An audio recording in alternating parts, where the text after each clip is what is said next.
So can you still make money with Uber in 2018 with the new driver app? I'm going to show you that you can, and it's going to take revisiting the basics.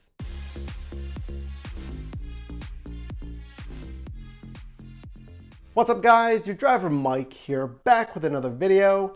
This channel is dedicated to the rideshare space, so if you're a driver, a passenger, or someone just interested in the rideshare space, consider subscribing. So with changes to the driver app and of course changes to Surge itself, one of the big incentives for drivers, I'm going to show you how you can still make money driving. Keep in mind the tips in this video do use the new Uber driver app, but these tips are not for drivers that have upfront Surge. Tip number one, the biggest earning times still come from the biggest events. As you can see here, big events, citywide events especially, cause the biggest surge as always on the Uber platform. Now, of course, surge is dependent on how popular Uber is with your passenger demographic, how many drivers you have in your market, and of course, variables like Uber's algorithm that drivers can't control. Comparing demand trends with Lyft and driving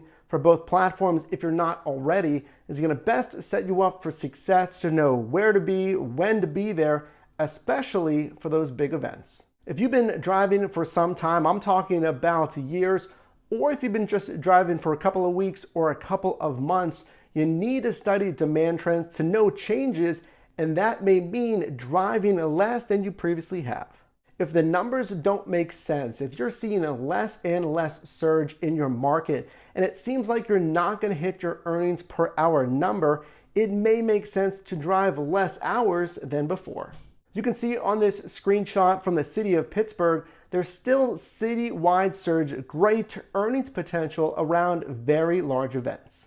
Know what events are the biggest and the most popular in your city, and if you haven't done the research already, look at calendars, look online, look on Facebook, community boards, etc. Things that perhaps other drivers aren't looking into to see the events that are generating the most buzz. So let me know in the comments below, how has your app been with Uber and Lyft as far as surge prevalence or prime time prevalence, and is it still worth it? Are you still able to hit your earnings goal per hour in 2018?